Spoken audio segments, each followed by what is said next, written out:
Right Hyderabad లో హుక్కా సెంటర్ల నిర్వహణ వివాదానికి దారితీస్తుంది. నిబంధనలు అతిక్రమించి నడిపిస్తున్నారు. ప్రభుత్వం ఇచ్చిన అనుమతుల సమయం వేరు, కానీ అక్కడ నడుస్తున్న తీరు వేరు. అలాంటి హుక్కా సెంటర్లలో ఒకటి హైదరాబాద్ మాదాపూర్ డాక్టర్స్ కాలనీలో ఫర్గెట్ మీ నాట్ సెంటర్. నిజానికి దీనికి అర్ధరాత్రి 12 గంటల వరకు అనుమతి ఉంది, కానీ ఉదయం 3 గంటల వరకు హుక్కా నడిపిస్తున్నారు. కాసుల మత్తులో నిర్వాహకులు, హుక్కా మత్తులో యువత ఊగిపోతోంది. ఫర్గెట్ మీ నాట్ హుక్కా అన్న తీరులో ఈ సెంటర్ నడిపిస్తుంది.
ఇంత జరుగుతున్నా ఎవరూ పట్టించుకోవడం లేదు. ఆ వైపు చూసి అడిగే నాదుడే కరువయ్యారు.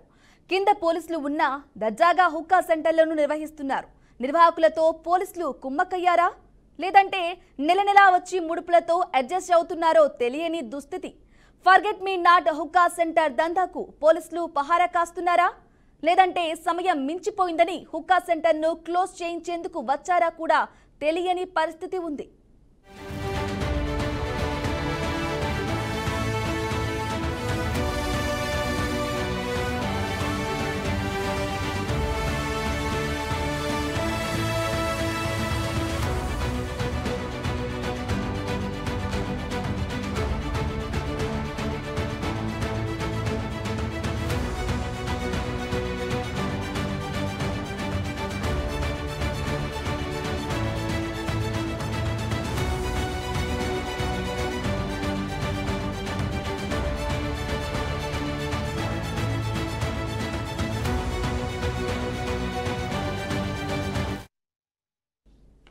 హుక్కా అనేది ఒక మత్తు. ఆ మత్తులో ఏదైనా జరగచ్చు.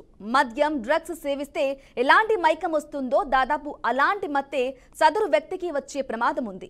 అయినప్పటికీ హుక్కా సెంటర్లకు అనుమతులు వస్తూనే ఉన్నాయి, దర్జాగా నడిపిస్తూనే ఉన్నారు.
ఇక సరిగ్గా ఫర్గెట్ మీ నాట్ లాంటి హుక్కా సెంటరే గచ్చిబౌలి డైమండ్ హిల్స్ లోని హిడెన్ హెవెన్ హుక్కా సెంటర్. దీని గుట్టు కూడా బీఆర్కే న్యూస్ రట్టు చేసింది. ఇక్కడ కూడా సేమ్ దందా నడుస్తోంది. సదరు హుక్కా సెంటర్ కు అర్ధరాత్రి 12 గంటల వరకే అనుమతి ఉంది, కానీ తెల్లవారుజామున 3 గంటల వరకు హుక్కా సెంటర్ ను రన్ చేస్తున్నారు. పట్టించుకునే వ్యక్తే లేడు, అడిగే నాథుడే లేడు. కాసుల మత్తులో నిర్వాహకులు, నషా మత్తులో కస్టమర్లు ఊగిపోతున్నారు. పోలీసులకు ఇదంతా తెలిసినప్పటికీ చర్యలు శూన్యమనే విమర్శలు వెల్లువెత్తుతున్నాయి.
రైట్గా ఈ హుక్కా నో కండిషన్స్ కి సంబంధించి మాట్లాడడానికి మనకు ఫోన్లు సిద్ధంగా అందుబాటులో ఉన్నారు. Chenna Reddy Narasimha Reddy, retired CI. Sir వినిపిస్తుందా సార్? గుడ్ ఆఫ్టర్నూన్, నమస్కారం.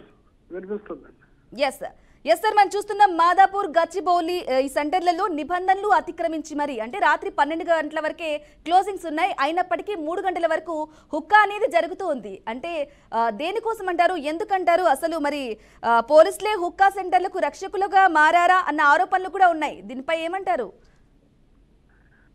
మత్తుకు అలవాటు పడ్డ వాళ్ళు ఇవన్నీ ఇలా ఈ బుక్కా సెంటర్లని అవన్నీ ఇవన్నీ ఓపెన్ చేస్తున్నారండి. ఈ మత్తుకి అలవాటు చేస్తున్నారు యువతని మత్తుకు అలవాటు చేయటం వల్ల ఇలాంటి సెంటర్లు 12 గంటలు అన్నప్పుడు 12 గంటల లోపల క్లోజ్ చేయాలి. అలా క్లోజ్ చేయకుండా చేస్తున్నారు అంటే అది పోలీసుల వైఫల్యం అని మనం అనుకోవాల్సిందే. ఎస్, చెన్నారెడ్డి నరసింహారెడ్డి గారు చెప్పండి, అసలు హుక్కా అనేది ఒక మత్తు. అలాంటి మత్తును 12 గంటల వరకు నిబంధనలతో నడిపించడమే ఒక తప్పు. అయినప్పటికీ కూడా మళ్ళీ 3 గంటల వరకు నడిపించడం అంటే యువతకు ఏం మెసేజ్ వెళ్తుంది అనుకోవాలి? మరి మైనర్లు కూడా పాల్గొనే అవకాశం ఉంది కదా ఇట్లాంటి దానిలలో. మరి దీనిపై ఏమంటారు చెన్నారెడ్డి గారు? జనరల్ గా చూడండి, మనం తల్లిదండ్రులు పిల్లల్ని పెంచేటప్పుడు తల్లిదండ్రులు చేసే పనులు పిల్లలు పక్కన చేసుకుంటూ తల్లిదండ్రులు యాక్షన్ చేసినట్టు చేసుకుంటూ చెడు అలవాట్లకు గురవుతుంటారు. తల్లిదండ్రులు వాళ్ళు చేసే పనులు పిల్లలకు తెలిసే విధంగా చేస్తే ఆ పిల్లలు కూడా అలవాటు పడటానికి అవకాశాలు ఎక్కువ ఉన్నాయి. ఈ గుట్కా సెంటర్లో నిర్వహించడం అనేది మత్తే. దాన్ని నిషేధించడం అనేది పోలీసుల పని, అట్లు ఎక్సైజ్ పని చేయాలి. 2 డిపార్ట్మెంట్లు చూసుకో. నార్కోటిక్ డ్రగ్స్ అంటే ప్రతిదీ మొత్తం అనేది నార్కోటిక్ డ్రగ్స్ కిందకే వస్తుంది కదా. అవును, ప్రతి మందు ప్రతిదీ నార్కోటిక్ డ్రగ్స్ కిందకి వస్తుంది. నార్కోటిక్ డ్రగ్ చాలా పవర్ఫుల్ యాక్ట్. అది ఇంప్లిమెంటేషన్ చేయాల్సిన బాధ్యత ఎక్కువ శాతం ఎక్సైజ్ మీద ఉంటుంది, పోలీస్ మీద ఉంటుంది. అవును, చేయాలి కదా. వీళ్ళు కంట్రోల్ చేయాలి. ఆ సెంటర్స్ కి ఇవ్వకూడదు, పర్మిషన్లే ఇవ్వకూడదు. ఇప్పుడు ఎట్లుందంటే మీకు సిగరెట్ల మీద అది తాగటం వల్ల హెల్త్ కి బాగుండదు అని అంటున్నారు. ఇంతమంది క్యాన్సర్ పేషెంట్లు ఇవన్నీ వస్తారు.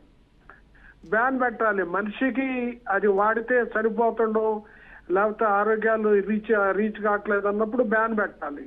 అదే కొన్ని దేశాల్లో చూడండి, ఎక్కువ డ్రగ్స్ వాడటం కూడా నిషేధం అంటారు. కొన్ని దేశాల్లో డ్రగ్స్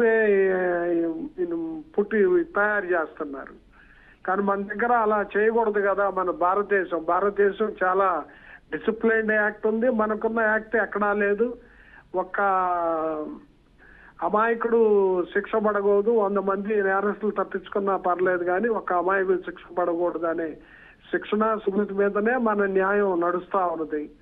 అలాంటి నడిచేటప్పుడు మనం నిబంధనలు అతిక్రమించకుండా మనల్ని కంట్రోల్ చేయాల్సిన బాధ్యత ప్రభుత్వం మీద. ప్రభుత్వాన్ని నడిపించే వీళ్ళు డిపార్ట్మెంట్స్ ఏవైతే ఉన్నాయో narcotic departments, excise departments, police departments ఇవన్నీ కంట్రోల్ చేయగలిగితేనే ఇవన్నీ కంట్రోల్ అవుతాయి.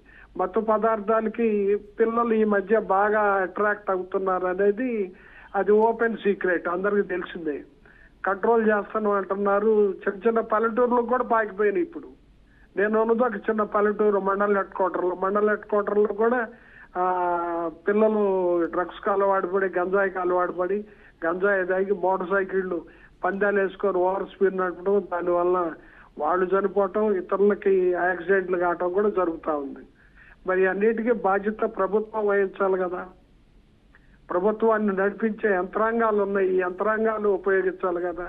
మన ప్రజాప్రభుత్వం, ప్రజలు ఏదైతే కోరుకుంటున్నారో అది చేయాలి. కానీ చట్టవిరుద్ధమైన పనులు చేయకూడదు. చట్టవిరుద్ధమైన పనులు చేయకూడదు అంటే చట్టాన్ని ఎవరైతే రక్షిస్తున్నారో వాళ్ళు నిషేధించాలి.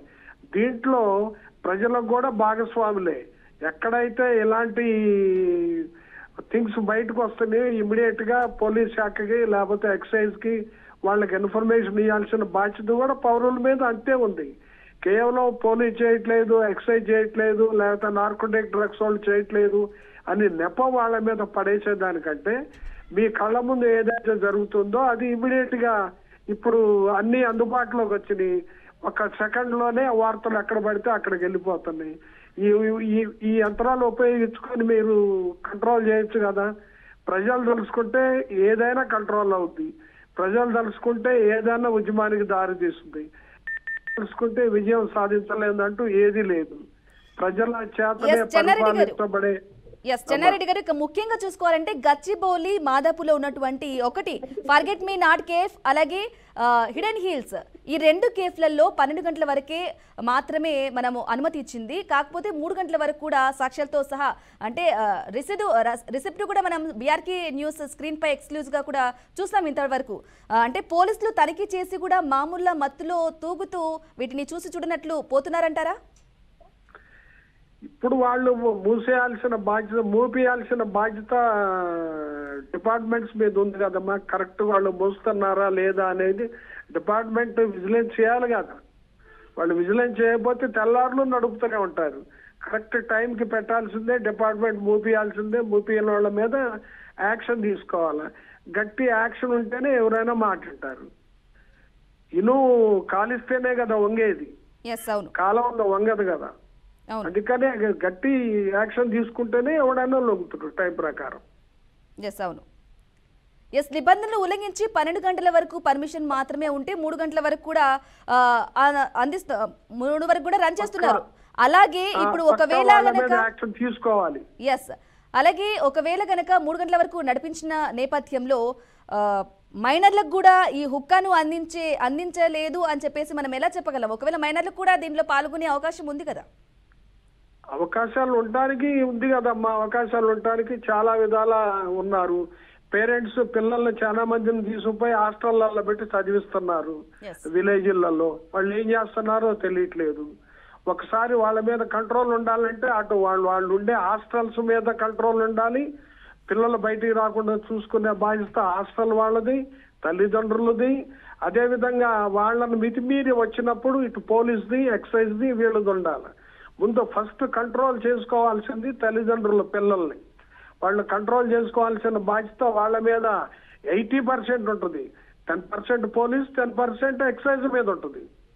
మీ పిల్లల్ని మీరు కంట్రోల్ చేసుకోలేనప్పుడు మరి యాక్ట్ తన పని తాను చేసుకుంటూ పోతుంది. ఇప్పుడు లాఠీ చార్జీ చేస్తున్నాం. మీరు చట్ట ప్రకారం లాఠీ చార్జీ చేయలేదు కానీ మీరు ఎందుకు కొడుతున్నారు, కేసులు పెట్టుకోవాలి, ఏదైనా చేసుకోవాలి అని వాళ్ళు పిల్లల ముందే వాదిస్తుంటే పిల్లలు ఎందుకు కంట్రోల్ అవుతారు? అవును.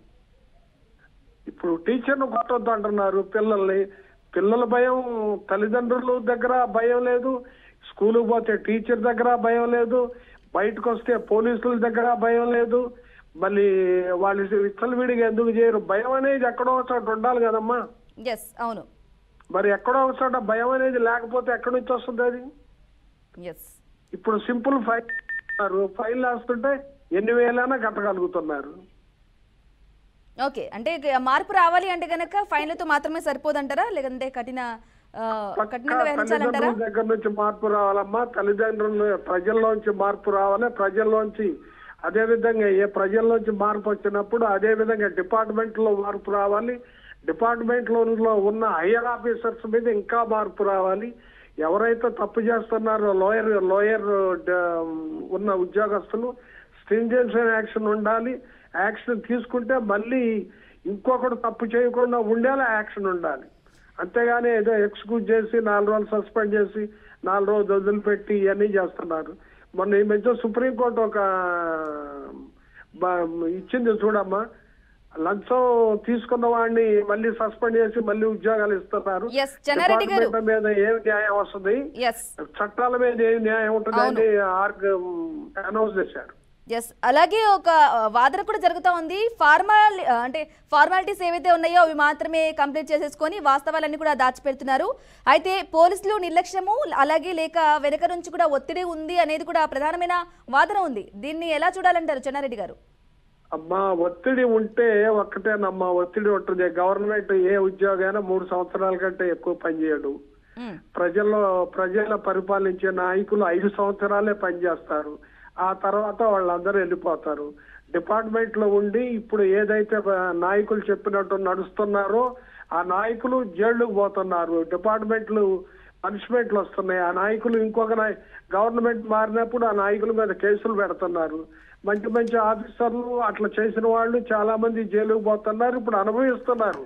ఒక పక్క ట్యాపింగ్ అని, ఒక పక్క ఆంధ్రాలో ఇంటెలిజెన్స్ ఆఫీసర్ల మీద, ఏబి వెంకటేశ్వరరావు మీద, మన పిఎస్ఆర్ ఆంజనేయులు గారి మీద, వీళ్ళందరూ వాళ్ళు డిపార్ట్మెంట్ చేయాల్సిన పనులు చేస్తున్నా కూడా నేరాలుగా రుజువు చేయడానికి బయటకు వస్తున్నాయి కదా గవర్నమెంట్.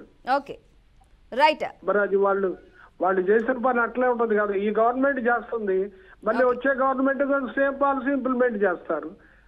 పనిష్మెంట్ అయ్యేది ఎవరు? ఓన్లీ ఉద్యోగస్తులే. వీళ్ళు 40 years ఉద్యోగం చేయాలి. అందుకనే ప్రతిదీ చేసేటప్పుడు ఒక నోట్ పెట్టి ఆ నోటు మీద అదిగా ఎవరైతే మనకు చెప్తున్నారో లీడర్ సంతకం తీసుకునేటట్టు ఉండాలి. అట్లా తీసుకుంటే కొంతవరకు వాళ్ళు కూడా బాధ్యులు చేయాలి. డిపార్ట్మెంట్ లో మంత్రులు వదిలేసి ఐపీఎస్ ఐఏఎస్ డిపార్ట్మెంట్ ఉద్యోగస్తుల మీద పడితే మంచిగా ఉండదు కదమ్మా. ఆ డిపార్ట్మెంట్ ఆ శాఖ చెందిన మినిస్టర్ ఎవరైతే రాజకీయ నాయకులు ఉంటారో వాళ్ళని కూడా ఇంక్లూడ్ చేస్తే ఇవన్నీ తగ్గుతాయి. Okay, right. చెన్నారెడ్డి నరసింహారెడ్డి గారు, థ్యాంక్ యూ అండి. Thank you.